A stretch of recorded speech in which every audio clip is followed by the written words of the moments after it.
Bienvenidos a Make Black Explorer, yo soy la doctora Taimí, este es mi canal de YouTube y desde aquí hoy les voy a hablar de la primera parte de toma de muestra, que existen diferentes tipos de tomas de muestras biológicas con las que trabajamos en el laboratorio clínico y diferentes formas de obtener estas muestras biológicas que transcurren por tres fases importantes en el laboratorio clínico. La fase preanalítica, donde se realiza la toma de las diferentes muestras en dependencia de las indicaciones de los pacientes, la fase analítica, donde se realiza el procesamiento de estas muestras biológicas, y la fase postanalítica, donde se obtienen los resultados de las diferentes muestras biológicas, que en dependencia de la calidad con que se realicen las tomas de muestras, así van a ser los resultados del laboratorio clínico, que estos resultados van a ser muy esperados por el médico de asistencia, quien realizó un interrogatorio y un examen físico exhaustivo para que pueda realizarle las indicaciones al paciente en dependencia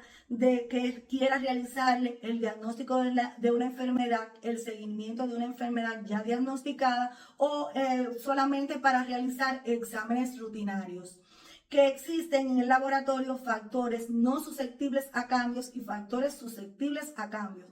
Dentro de los factores no susceptibles a cambios están los factores genéticos, los factores morfológicos, los factores fisiológicos y los factores geográficos. Dentro de los factores genéticos está el sexo, la raza y el grupo sanguíneo, que muchos parámetros de laboratorio van a tener diferentes valores normales en el hombre y la mujer. Vamos a ver que entre ellos está la hemoglobina, el hematócrito y el ácido úrico. Los factores geográficos está la altitud y está el clima, que el clima puede variar muchos estudios de laboratorio clínico, pero también puede variar la altitud, ya que por el mecanismo de la hipoxia puede aumentar exageradamente los valores de la hemoglobina. Y están los factores fisiológicos, que son el ciclo menstrual, el embarazo y la edad. Vamos a ver que pueden haber valores de laboratorio diferentes en niños y en adultos, porque puede ser para un mismo parámetro, pero en los niños, por ejemplo, la creatinina es diferente a la de los adultos porque los niños tienen menor masa muscular. Está también el ciclo menstrual, que en el ciclo menstrual puede variar el leucograma, puede variar la hemoglobina, puede variar el hematócrito y también algunas hormonas si son estudiadas durante este tiempo. También pueden variar hormonas durante el embarazo, que es un proceso muy fisiológico, por lo que no deberían indicárseles en las embarazadas. Y después de las 24 semanas, también hay estudios que no deben indicárseles a las embarazadas, como son algunas enzimas hepáticas y los lípidos o las grasas, que generalmente aumentan ligeramente durante el embarazo después de las 24 semanas de embarazo.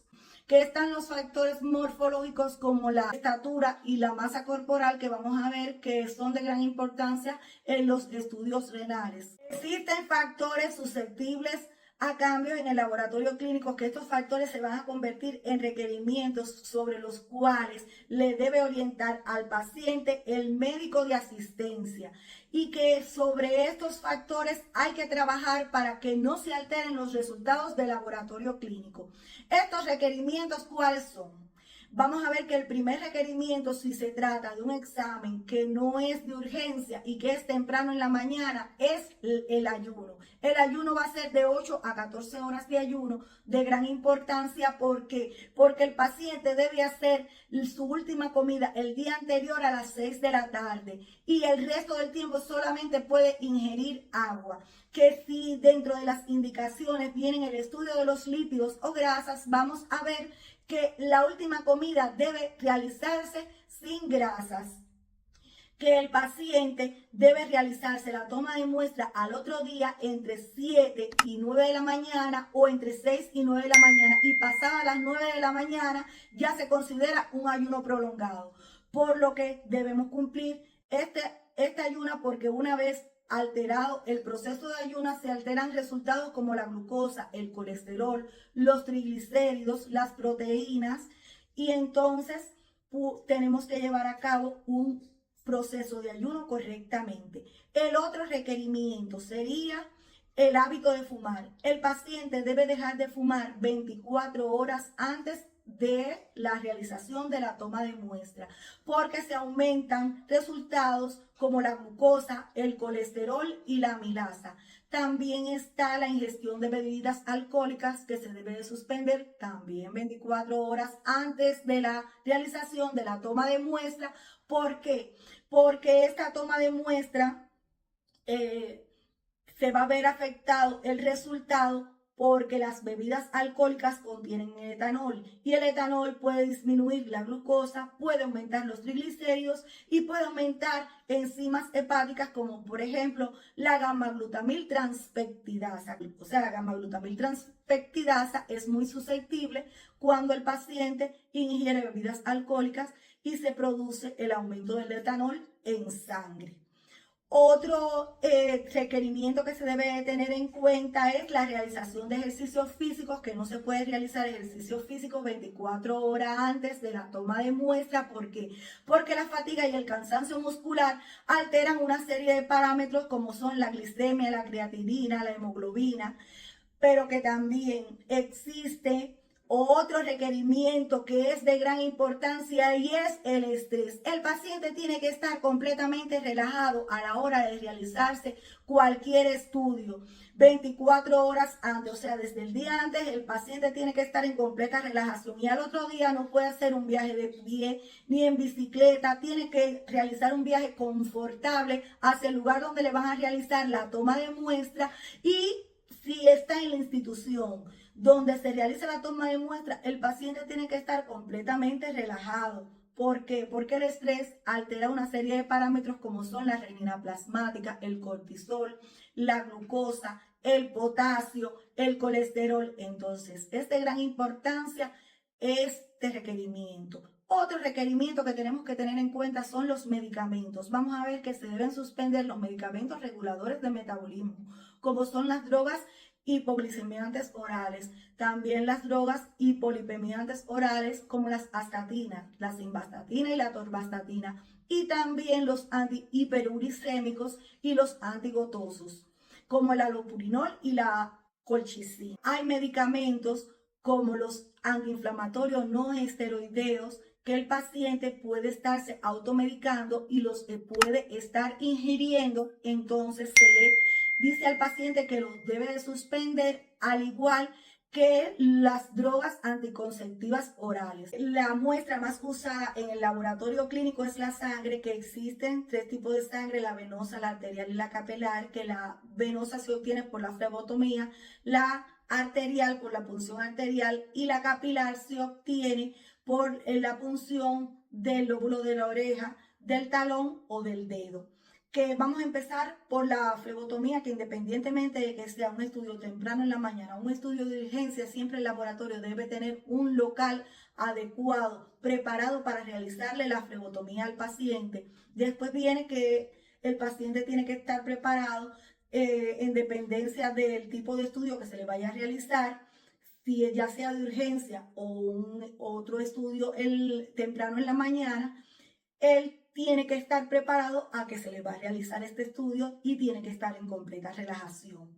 Vamos a ver que de ahí se procede a identificar el paciente de acuerdo con las indicaciones que tiene ya hechas. Después de identificado el paciente, se realiza la preparación del puesto de trabajo, se seleccionan los tubos a utilizar en dependencia de lo que tenga indicado el paciente por el médico de asistencia, se selecciona la jeringuilla con aguja de longitud de 0,8 milímetros a 1 centímetro y calibre de 20 a 23.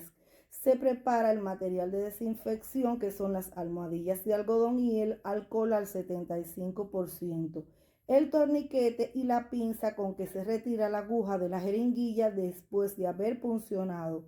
Se le informa al paciente que se le va a puncionar una vena del brazo y que debe tenerlo extendido. Se le coloca el torniquete 4 dedos por encima de la zona de punción y se procede a localizar la vena que se va a puncionar, que puede ser la cefálica, la basílica o la media, que pasan por el centro del brazo en el pliegue del codo. Se le indica al paciente que abra y cierre la mano para que se produzca el bombeo de la sangre a la vena.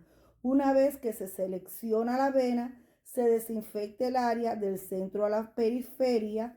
No se debe volver a tocar en el área ya desinfectada, solo puncionar formando un ángulo de 45 grados y con el bisel de la aguja hacia arriba.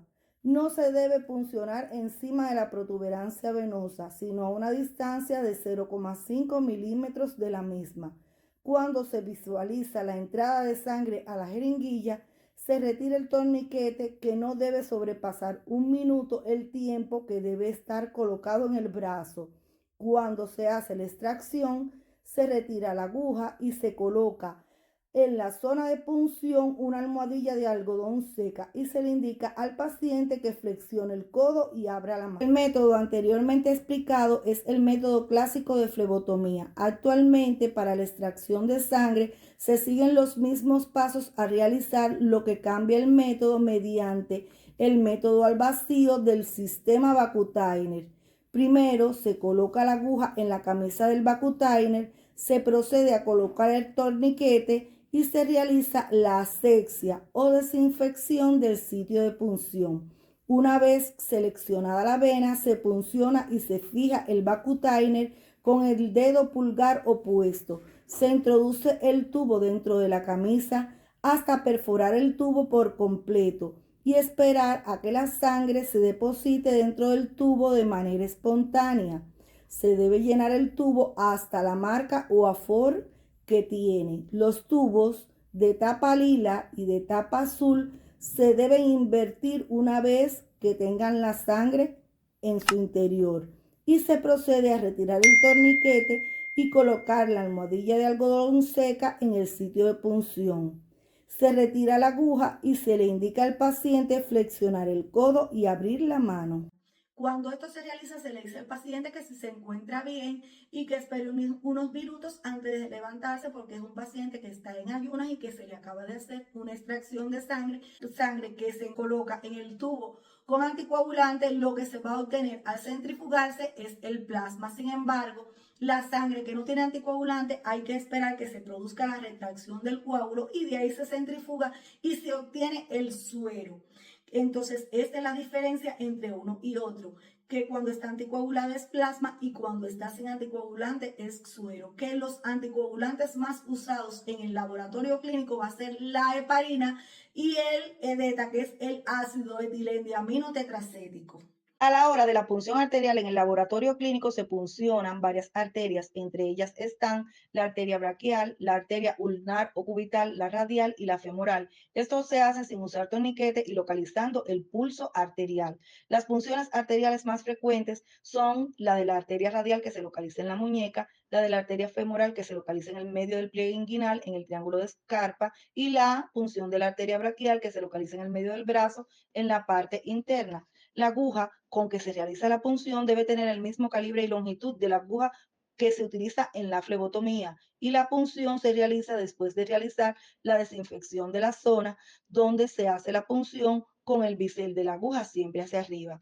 Que cuando se va a realizar la punción de la arteria radial, la jeringuilla y la aguja deben tener un ángulo de 45 grados, en el caso de la arteria braquial de 60 grados, y de la arteria femoral el ángulo que se va a formar va a ser de 90 grados. Y como es sangre arterial, nos va a ejercer presión en el émbolo y es una sangre completamente diferente a la sangre de la flebotomía, ya que es una sangre rutilante, roja, oxigenada, completamente diferente, mientras que la flebotomía es una sangre propia de la circulación de retorno, color rojo vino, y es una sangre cargada de CO2. La otra punción que vamos a realizar por el laboratorio clínico es la punción capilar, que la punción capilar es muy útil generalmente en los lactantes, en los neonatos, pero también se utiliza para realizar estudios de química seca como son la determinación de la glucosa por el glucómetro, la determinación de hepatitis B, C, sífilis, SIDA,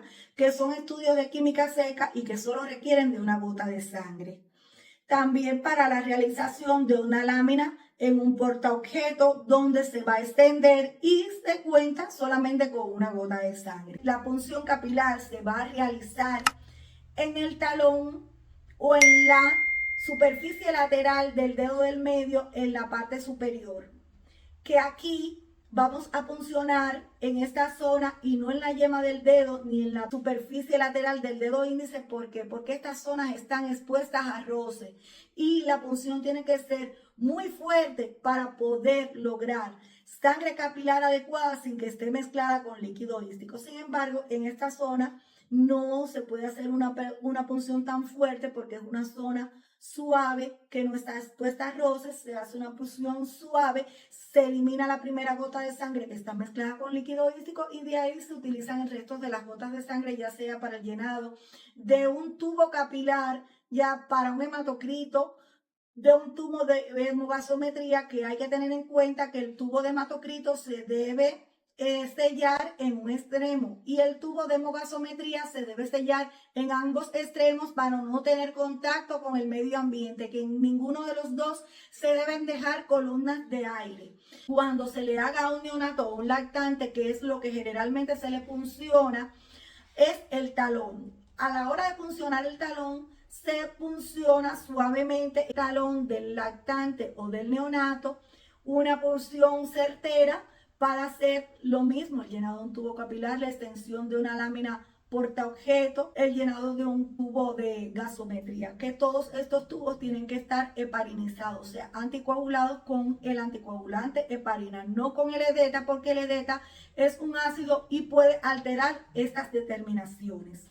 Bueno, hasta aquí la primera parte del tema de toma de muestra. Si les gustó el video, déjenme un like, suscríbanse a mi canal y compartan este video. Hasta la próxima.